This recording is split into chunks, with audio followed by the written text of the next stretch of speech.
আসসালামু আলাইকুম। সম্মানিত দর্শক, ভিডিওর প্রথমে আপনাদেরকে একটা বিষয় সম্পর্কে জানিয়ে রাখি। অনুগ্রহপূর্বক এই ভিডিওর মূল বিষয়গুলো বোঝার আগেই মন্তব্য করবেন না। আগে বুঝুন, মনোযোগ সহকারে কথাগুলো শুনুন, বোঝার চেষ্টা করুন, তারপরে কমেন্ট করুন।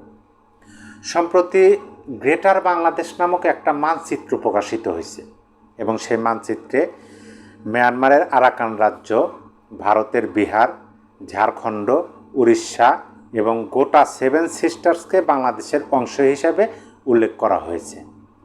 এই মানচিত্রটা প্রকাশ হওয়ার পরে শুধু ভারতেই না, ভারতের পার্লামেন্ট পর্যন্ত ব্যাপক উত্তেজনার সৃষ্টি হয়েছে এবং এটা নিয়ে ব্যাপকভাবে ভারত উত্তেজনা প্রকাশ করতেছে, প্রশ্ন ছুটতেছে এবং ভারতের পররাষ্ট্রমন্ত্রী এস জয়শঙ্কর স্পষ্টভাবে বলছেন, শুধু এই বিষয়গুলো নিয়ে নয়, বাংলাদেশের উপর তারা নিবিড়ভাবে পর্যবেক্ষণ করতেছে এবং তারা প্রয়োজনীয় পদক্ষেপও নিচ্ছে।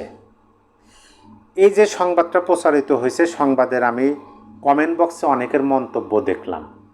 সেই মন্তব্যগুলো দেখে আমার কাছে মনে হলো যে আমরা কোথায় বসবাস করতেছি, আমাদের চিন্তাধারাটা কেমন। আপনি ভাবুন যে আমার জায়গা, এই জায়গাটা সম্পূর্ণ আমার। এখন আপনি দাবি করতেছেন যে এই জায়গার এই অংশ আপনি নিয়ে নেবেন। আমি কি বসে বসে ললিপপ চুষবো? আমি কি বসে বসে শুধু দেখব?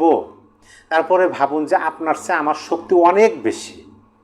তেমনি অনেকে মন্তব্য করতেছেন আলহামদুলিল্লাহ, অনেকে বলতেছেন এটাই বাংলাদেশের আসল মানচিত্র, অনেকে বলতেছেন যে বাংলাদেশ বড় হবে আলহামদুলিল্লাহ, মানে খুশি হইতেছেন। কিন্তু খুশি হওয়ার কি আছে বলেন তো? আমি তো যতটুকু দেখতেছি, ভাবতেছি যে এইটা প্রকাশ করা হলো এবং এইটা বাস্তবায়নের জন্য যদি সেই সংগঠন কাজ করে, যেমন সালতানাতি বাংলা, অবশ্য বাংলাদেশ সরকারের পক্ষ থেকে বলা হয়েছে সালতানাতি বাংলা নামে বাংলাদেশে কোনো সংগঠন নাই, কিন্তু এইটা তো আমাদেরই সমস্যা ডেকে নিয়ে আসবে।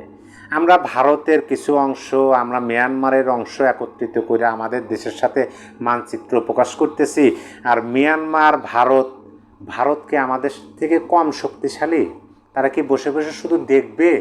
তারা কি ভাববে যা বাংলাদেশ আমাদের থেকে জায়গা জমি নিয়ে গেল, এরকম ভাববে? আদৌ কি ভারতের সাথে টেক্কা দেওয়ার মতো শক্তি সামর্থ্য আমাদের আছে? এই বিষয়গুলো তো আমাদের ভাবতে হবে, তারপরে আমাদেরকে বলতে হবে বা আমরা আনন্দ করব যে হ্যাঁ, অবশ্যই আমাদের মানচিত্র যদি বড় হয় এটা আমাদের জন্য আনন্দের বিষয়, কিন্তু কারো থেকে জোর করে নেওয়া তো ওই শক্তি সামর্থ্য আমাদের নাই। আমরা বর্তমান বাংলাদেশের যে অন্তর্বর্তী সরকার, এই সরকার কি চায়? এই সরকার তো চায় না। এবং আমরা যারা বাংলাদেশের জনগণ আছি তারাও চায় না যে আমরা আমাদের এই মানচিত্র বড় করার জন্য আমরা বহির্বিশ্বের বা আমাদের পার্শ্ববর্তী রাষ্ট্রের সাথে নতুনভাবে সংঘাতে জড়াই। আমরা নিজেদের দেশের মধ্যে আইন শৃঙ্খলা পরিস্থিতি, নিজেদের জীবনযাপনে আমরা ভালো পর্যায়ে নিতে পারতেছি না। দিনে দিনে যত সময় যাচ্ছে তত নিম্নগামী হচ্ছে। আর এই সমস্ত লোকেরা আলহামদুলিল্লাহ খুশি হইতেছে এবং এইটার জন্য আবার বলতেছে ভারত কেন আমাদের উপর নিবিড় পর্যবেক্ষণ রাখবে। আপনি ভাবুন যে এখন মিয়ানমারের যে সংঘাত হইতেছে, আরাকান বাহিনী এবং জান্তা বাহিনী, এই দুই বাহিনীর মধ্যে সংঘাত হইতেছে আমাদের যে কক্সবাজার, সেই কক্সবাজার সীমান্তবর্তী এলাকায় অবস্থান করতেছে আরাকান বাহিনী। এখন আরাকান বাহিনী যদি হঠাৎ করে এরকম একটা মানচিত্র প্রকাশ করে যে আমাদের বাংলাদেশের কিছু অংশ নিয়ে তারা একটা মানচিত্র প্রকাশ করো, আমরা কি বসে থাকবো? আমরা কি তাদের মুখের দিকে তাকিয়ে থাকবো? আর ওই আরাকান বাহিনীর কি শক্তি আমাদের চেয়ে বেশি?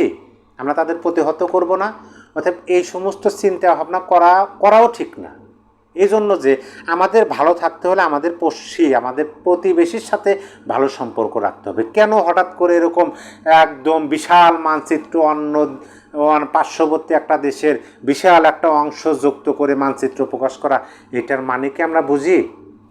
সম্মানিত দর্শক, গ্রেটার বাংলাদেশের মানচিত্র নিয়ে উদ্বেগ প্রকাশ করেছে ভারত। এজন্য তারা বাংলাদেশের উপর নিবিড়ভাবে নজর রাখছে বলে জানিয়েছেন দেশটির পররাষ্ট্রমন্ত্রী এস জয়শঙ্কর। ভারতের জাতীয় স্বার্থ ও নিরাপত্তার জন্যই নয়াদিল্লি বাংলাদেশের ব্যাপারে বিশেষভাবে মনোযোগী বলেও লোকসভায় এক অধিবেশনে উল্লেখ করেছেন তিনি। আমি সম্পূর্ণ এই যে ভারতের লোকসভায় ব্যাপকভাবে উত্তেজনা সৃষ্টি হলো বাংলাদেশের এই মানচিত্র প্রকাশ করা নিয়ে, সেইটা নিয়ে যারা আলহামদুলিল্লাহ লিখছেন, যারা খুশি হয়েছেন, তারা দয়া করে আমার এই ভিডিওটা ফুল দেখুন এবং বোঝার চেষ্টা করুন ভারতের পার্লামেন্টে কি হচ্ছে। অধিবেশনে তাকে অর্থাৎ এস জয়শঙ্করকে বিজেপির এক এমপি বলেন, সম্প্রতি ঢাকা বিশ্ববিদ্যালয়ে সালতানাতি বাংলা নামের একটি ইসলামপন্থী গোষ্ঠী গ্রেটার বাংলাদেশ নামের একটি মানচিত্র প্রকাশ করে, যেটা আপনারা ডিসপ্লেতে দেখতে পাচ্ছেন। ভারতের একাধিক রাজ্যকে সেই মানচিত্রে বাংলাদেশি ভূখণ্ড হিসেবে প্রদর্শন করা হয়।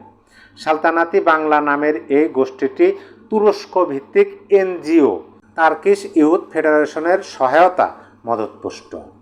আমরা এ ব্যাপারে কেন্দ্রীয় পররাষ্ট্রমন্ত্রীর দৃষ্টি আকর্ষণ করছি। তারপরে ভারতের কেন্দ্রীয় পররাষ্ট্রমন্ত্রী এস জয়শঙ্কর জবাবে বলেন, আমরা এই ইস্যুতে বাংলাদেশের সরকারের সঙ্গে যোগাযোগ করেছি। সরকারি ফ্যাক্ট চেকার প্ল্যাটফর্ম বাংলা ফ্যাক্টের বরাত দিয়ে বাংলাদেশের সরকার আমাদের জানিয়েছে, অর্থাৎ বাংলাদেশ ভারতকে জানিয়েছে যে 2025 সালের 14 এপ্রিল পহেলা বৈশাখ উপলক্ষে ঢাকা বিশ্ববিদ্যালয়ে একটি ইতিহাস প্রদর্শনীও আয়োজন করা হয়েছিল। ওই প্রদর্শনীর যারা আয়োজক ছিলেন তারা বাংলাদেশ সরকারকে বলেছে যে কোনো বিদেশি সংস্থা বা গোষ্ঠীর সঙ্গে তাদের সম্পর্ক নেই। বাংলাদেশের সরকারের পক্ষ থেকে আরও বলা হয়েছে, সালতানাতি বাংলা নামের কোনো সংগঠন বা গোষ্ঠীর অস্তিত্ব বাংলাদেশে নেই। এস জয়শঙ্কর বলেন, আমরা জাতীয় স্বার্থ সংক্রান্ত বিষয়গুলোতে বাংলাদেশের প্রতি বিশেষভাবে মনোযোগী। ভারতের অভ্যন্তরীণ নিরাপত্তা সংক্রান্ত বিভিন্ন ইস্যুতে বাংলাদেশের উপর আমরা নিবিড় নজর রাখছি এবং অভ্যন্তরীণ নিরাপত্তাকে সর্বোচ্চ গুরুত্ব দিয়ে আমরা এগোচ্ছি। এই কথাগুলোর অর্থ জানতে হবে, আমাদের বুঝতে হবে রাজনৈতিক ভাষা, কূটনৈতিক ভাষা, এগুলা হচ্ছে আপনার ভূ রাজনৈতিক ভাষা। এখন এমন একটা সংগঠন বা এমন একটা গোষ্ঠী বাংলাদেশের মানচিত্রের সাথে প্রতিবেশী দেশগুলোর অনেক জায়গা মিলে একটা নতুন মানচিত্র প্রকাশ করলো, সেটা নিয়ে আমাদের উন্মাদ হওয়ার কিছু নাই। সেটা নিয়ে আমাদের ভাববার বিষয় আছে যে আদৌ তারা কি বাংলাদেশের ভালো চায়, নাকি বাংলাদেশে যেন একটা গৃহযুদ্ধ হয়, বাংলাদেশ যেন একটা গাজায় পরিণত হয়, অথবা বাংলাদেশে যেন একটা সবসময় সহিংস পরিবেশ বিরাজ করে, সেটাই চায়। এটা আমাদের বুঝতে হবে। আমরা এমনি কেন আনন্দিত হবে? এটা কি সম্ভব?